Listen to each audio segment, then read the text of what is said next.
इसमें पहली किताब है गांव किधर। पहले रेलवे स्टेशनों पे एक सर्वोदय बुक स्टॉल भी मिल जाया करता था। अब वहां या तो ताला लगा रहता है या वो बंद हो गया है। ये आचार्य राममूर्ति की किताब है, जो किताब यह बताती है कि ऐसे ललक से जुड़े हुए लोग जो बात बात पे कह देते हैं कि नहीं गांव में जाके काम करना पड़ेगा, उनके आगे किस तरह की समस्या आती है।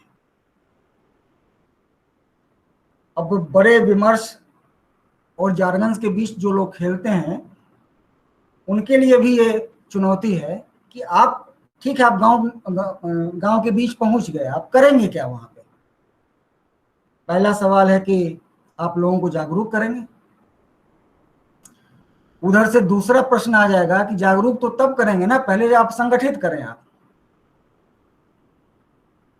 तीसरा सवाल खड़ा हो जाएगा कि संगठित तो वो तब होंगे ना जब उससे पहले उसको शिक्षित करेंगे आप। राममूर्ति की किताब हमें इन चिंताओं से रास्ता उतना नहीं दिखलाती है, बल्कि यह जरूर बताती है कि इसमें से सब कुछ करना पड़ेगा आपको, और उस गांव की परिस्थिति के हिसाब से जिसके लिए जैसी गुंजाइश बने वैसे आपको आगे बढ़ना चाहिए। एक किताब जिसमें से मुझे लगता है कि ज्यादातर लोगों ने पढ़ी रखी है, वो निसंदेह सत्य के प्रयोग है। सत्य के प्रयोग में जब भी पढ़ता हूं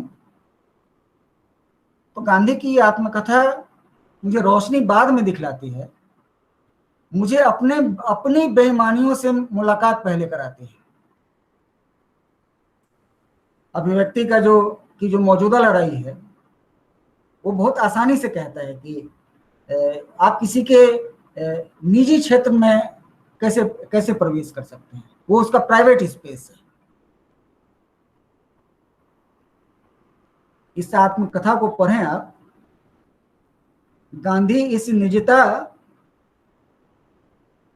का जितना पारदर्शी तरीके से और ईमानदार तरीके से, ये कैसे आप कह देंगे कि ये हमारा सार्वजनिक जीवन है और ये हमारा निजी जीवन है,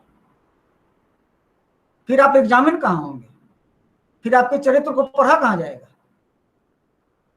अगर आप सार्वजनिक क्षेत्र में उतरने के लिए तैयार हैं, उस दिन आपकी निजता और सार्वजनिकता का भेद या तो न्यूनतम हो जाना चाहिए या खत्म हो जाना चाहिए। तीसरी किताब अभी तुरंत जन्म शताब्दी खत्म हुई है रेणु की। महिला आंचल की चर्चा सब लोग करते हैं, मैं एक छोटे उपन्यास की चर्चा करता हूं, कितने चौराहे।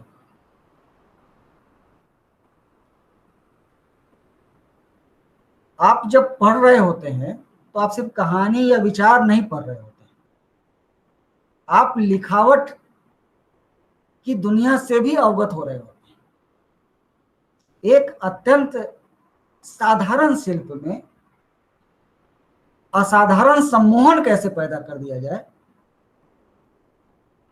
रेणु की बाकी जगह तो दिखलाई पड़ता है, इस छोटे से प्रयोग में आपको बहुत सुंदर दिखलाई पड़ेगा। और बल्कि इस कोटि की कई किताबें हैं हिंदी में। मुझे मंगलेश डबराल की लेखक की रोटी और एक बार अयो भी पसंद है, क्योंकि वो बहुत सुंदर गद्य का नमूना है। एक जमाने में दूसरी परंपरा की खोज तो ऐसा हो गया था कि अगर आपने नहीं पढ़ा तो फिर बेकार है आपका पढ़ना लिखना। सबके पृष्ठों की संख्या तकरीबन बराबर है, अगर आलोचकीय दिलचस्पी है आपके पास तो इसमें दाखिले से पहले और कोई किताब पढ़ें या न पढ़ें, जिस किताब के आधार पे हिंदी साहित्य के इतिहास का और उसकी पूरी आलोचना का ढांचा खड़ा है, उस टेक्स्ट से एक बार अवगत हो जाना चाहिए। और वो आचार्य शुक्ल का हिंदी साहित्य का इतिहास है। आप एक बार उससे गुजर जाएंगे तो आपको हिंदी आलोचना की कई बहस बेमानी लगने लगेंगे और लगेगा कि बहुत छोटी बात को बहुत बड़ा बना के पेश किया गया है। इसके बाद जैसे नामवर जी की किताब है छायावाद, इसके बारे में तो खैर सब लोग जानते हैं। डॉक्टर मलियस की एक किताब है कविता से साक्षात्कार,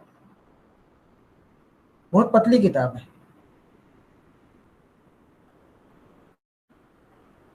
आप अपनी शैली में बहुत भारी भरकम हुए बिना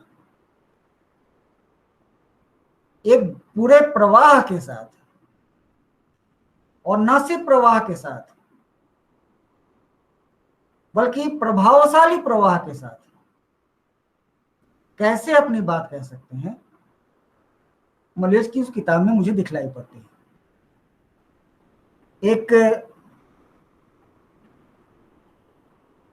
जो मेरी अपनी पसंद रही है, मैंने कई लोगों से बातचीत की तो उस किताब की चर्चा तो लोग करते हैं, लेकिन कम से कम मैं जैसे प्रभावित हुआ उस तरह से नहीं करते। वो है डॉक्टर रामस्वरूप चतुर्वेदी की किताब हिंदी साहित्य और संवेदना का विकास।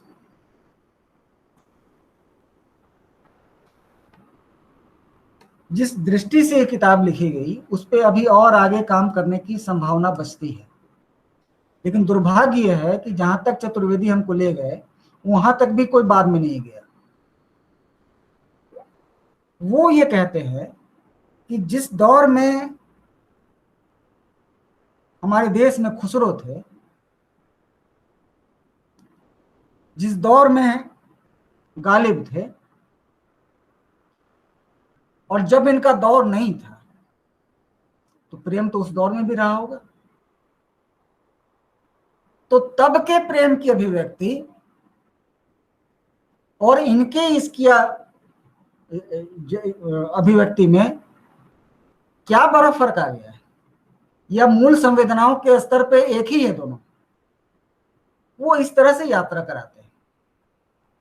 तो मुझे लगता है कि सब मेरी ही पसंद से पढ़ेंगे ऐसा तो है नहीं, तो कुछ अपनी पसंद भी लोगों की रहेगी।